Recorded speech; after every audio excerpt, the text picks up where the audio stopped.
Assalamualaikum warahmatullahi wabarakatuh. Selamat datang di YouTube channel kami di Opsi Obrolan Seputar Islam. Jadi hari ini kita akan membahas tentang ihsanul amal. Menurut saya kita itu kurang memperhatikan ini, karena kan banyak yang kita lihat, yang kita dengar itu kalau dalam melakukan sesuatu katanya yang penting niatnya baik. Niatnya baik. Apakah niat baik itu saja sudah cukup untuk berihsanul amal, untuk beramal soleh, kan? Atau jangan sampai niat baik ini tidak jelas. Justru bukan amal baik gitu. Iya, tidak jelas baiknya dari sudut pandang siapa nih. Niat baik itu kita tidak Dari tahu kacamata apa Iya. gitu. Kacamata kita kan. Niat baik menurutnya apakah baik juga menurut semua orang? Ya.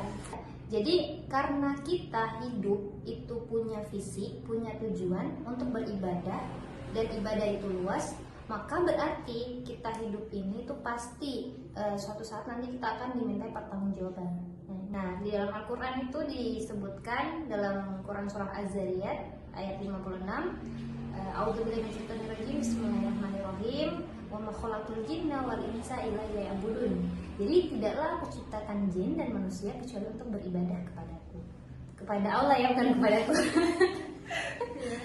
Dalam berbuat juga itu punya namanya tuntunan.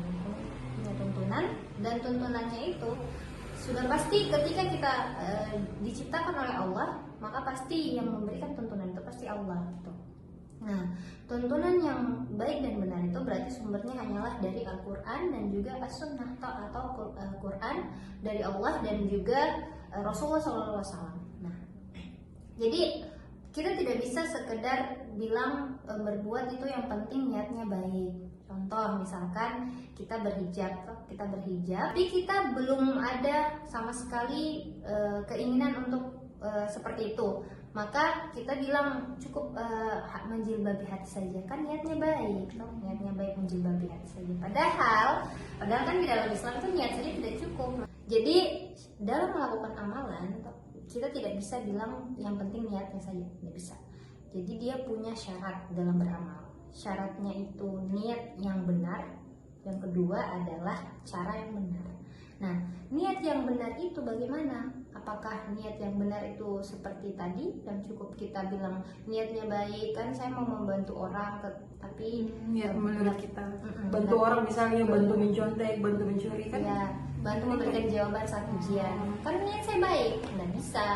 Jadi dia harus diikuti dengan cara yang benar. Jadi niat yang baik itu harus diikuti dengan cara yang benar. Nah, cara yang benar apa? Cara yang benar adalah sesuai dengan apa yang difirmankan Allah di dalam Al-Quran dan juga sesuai dengan tuntunan Nabi SAW. Jadi kalau kita tidak memenuhi dua syarat ini, maka kita tidak bisa diterima amal kita. Okay.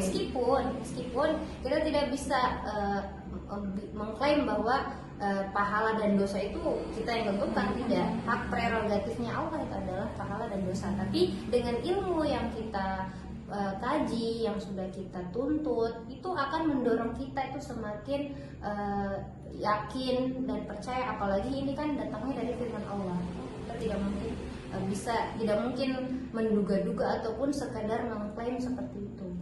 Dan jangan salah, dalam berniat karena Allah itu ternyata ada banyak sekali pahala di situ.